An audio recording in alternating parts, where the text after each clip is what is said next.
Welcome to the Burnt or Buttered podcast. I'm Toast. And I'm Stetson. And today we are reviewing Masters of the Universe. I have the power. That was pretty good. By the power of Grayskull. He does that every time he plugs in his phone.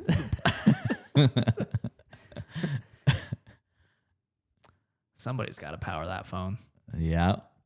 Well, man, I feel like this movie was unexpected. I feel like that's just the word of 2026 for me and movies this year is unexpected. I really went into this movie thinking it was going to be a big, fat stinker.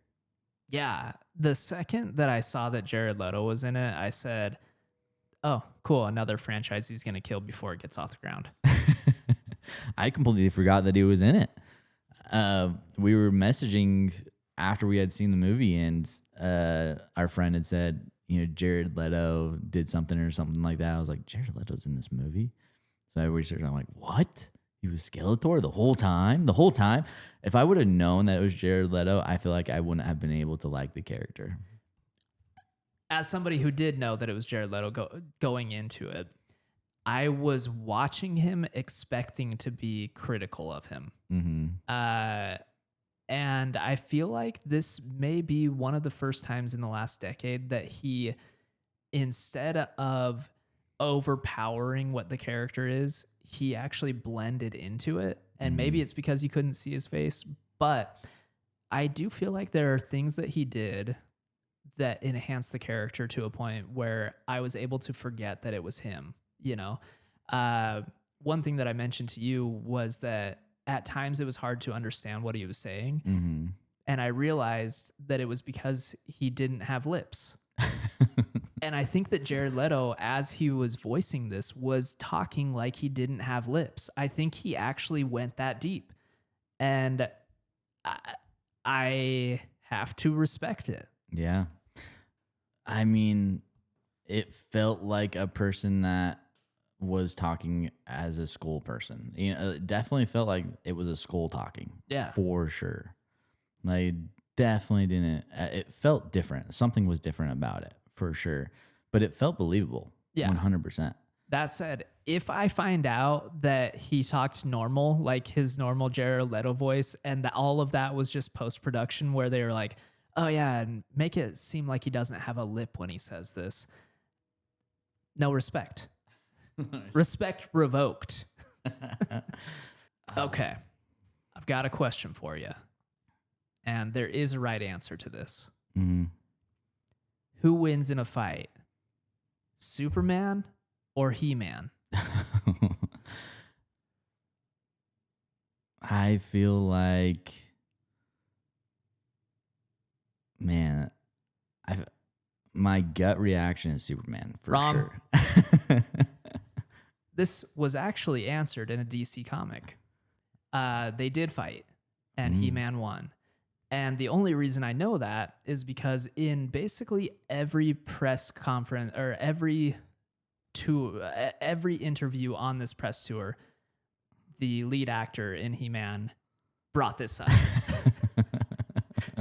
And he read the comic, so he knows. Nice. So I feel like that's a cool thing for the actor to actually have dived into the character enough to know something like that. Yeah, he definitely felt like He-Man. Like he embodied everything that you would think the character would have had. Like there was a lot of nuance to him. And there's a lot of moments that felt like they were breaking the fourth wall when they weren't breaking the fourth wall, but it was like a glimpse into the minds of the writers. Almost like Deadpool, but I feel like done in a better way. Yeah, it was, the feeling of it was a lot more natural, right? Mm-hmm. He starts off with this narration telling you the story of where he grew up and everything that happened. and then it's revealed that he's telling this to a girl on a first date. Mm-hmm. And so all of it felt natural. It felt like something that could really happen. Mm-hmm. Well, that really happened. It felt like things made sense. you Yeah. know? Well, and the reveal of him telling this story, this backstory on a first date was just so brilliant because it made us take a step back from this superhero movie, because the first 15 minutes of the movie is just the exact same type of backstory superhero, looking thing that you would see in every other story. And then we have this reveal that he's on a date and he's just sounding like a crazy person, to this date. You're like, man, that is so good. And that continuing on of like him just looking like a crazy person throughout the whole thing, even to the reveal of the guy. I loved when the guy was like, I have your sword. And then he's like, asking every person. He's like asking every person, are you the guy? Do you have my sword? Like, go through. But, and then him like getting the sword and, having to run away from the cops and like all that stuff just worked so good, and the characters were just really defined. Mm-hmm. I feel like that's another thing that I have to talk about in 2026 is just that I feel like we're getting like solid, defined characters that have originality to them. Mm-hmm. Like even the guy that found his sword, it was so funny where he was just like, he's like, there's your sword. And he's like, you can do what you want with it. He's like, I was never here. I was never here. And then like backs up into the thing. I was like, that guy exists in the real world right now. Like, and it just felt so good. I don't know. Like there's so many things that happened in the movie that I can't even, remember all of them that made me laugh and made me enjoy what I was watching. Yeah.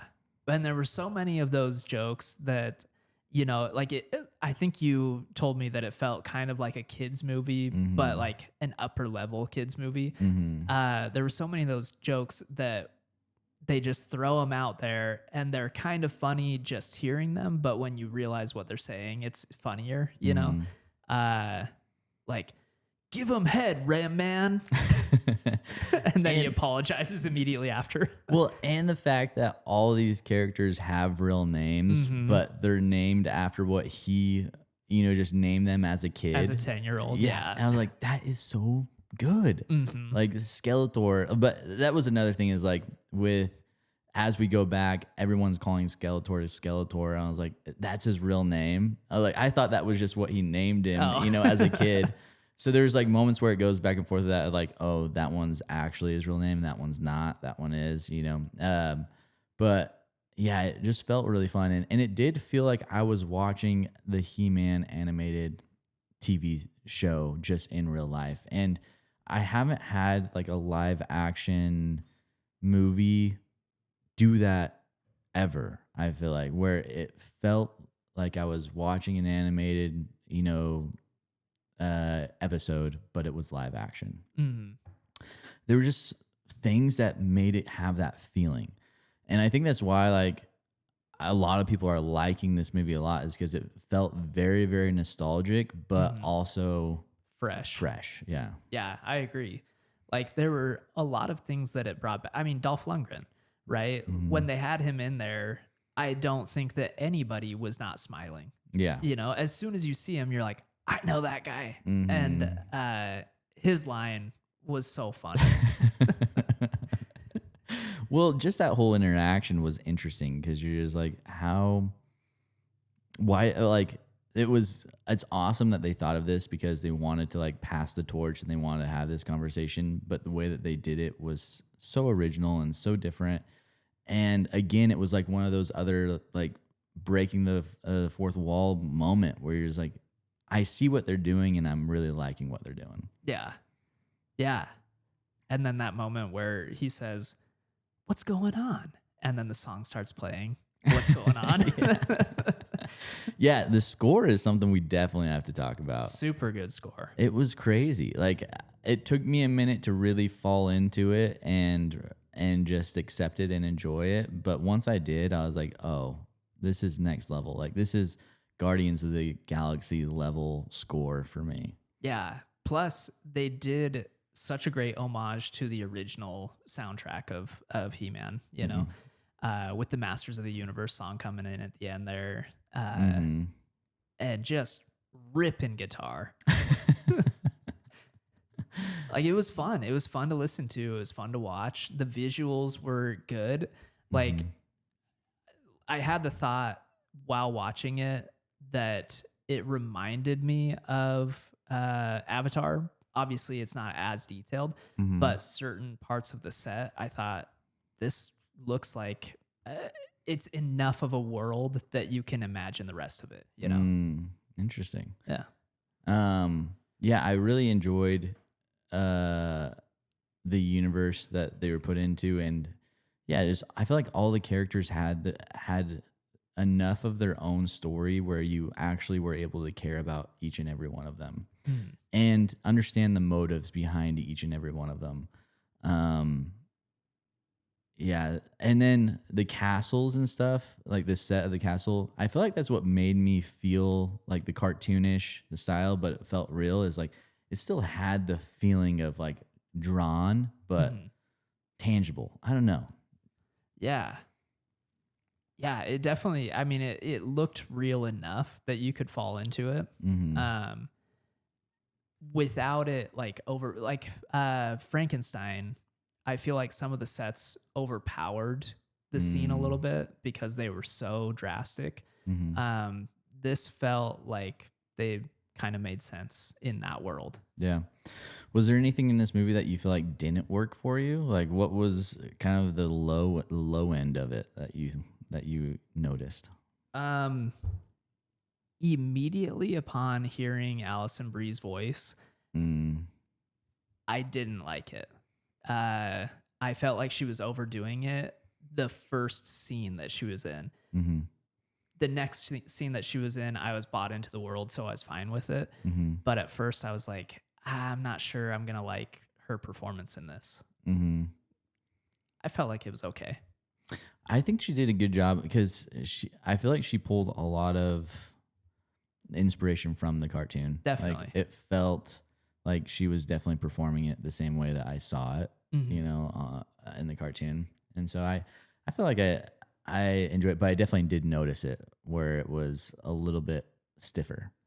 Well, yeah, stiffer and a little bit forced, I felt, where Skeletor in the cartoon is a much more like high-pitched, you know, nasally type thing.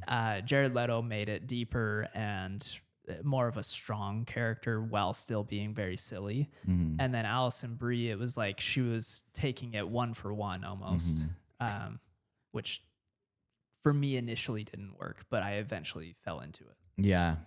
I think that one thing that I liked about this as well is that it didn't take itself too seriously in the way I like that we saw things past the point that normal things are cut. You know, like the laughing scene. Yeah. Super funny because you never think about like what happens after that. You know, like. But it was also like a perfect homage to the show because there's so many scenes where it's like, we're laughing for way too long at this, you know, because it wasn't even that funny of a joke. Ha ha ha ha ha ha. You know, everyone's throwing their head back. Yeah. One thing that didn't work for me. Let's see. Man, there's every time I'm thinking about something that didn't work, then I just think about it that did. The roommate. Oh yeah. So freaking funny. Yeah. Oh my gosh. Like I wanted it to happen one more time. When he walks in and he's watching like a rom-com. Oh yeah. he's crying. He's always watching a rom-com. Hey, what's up, dude? Like I wanted that to come back one more time. You know, because he brings him actually to the universe and he sees the universe, but it would have been sweet if they saw him like walk into the apartment to get him to bring him to the universe. And he was doing another one. But yeah, there just was every time I think about something that like trying to be critical of, it just makes me like it because I acknowledge that they were doing it for a certain purpose. You know? Every time Stetson talks this highly about a movie, it ends up being a 1. So I'm on the edge of my seat for the ratings here. Well, should we rate this one or what? I think so. Do you have anything else to mention? Yeah. All right, I'll go first. I'm gonna give this a 3.9. Man, what does it take to get a 4 around here?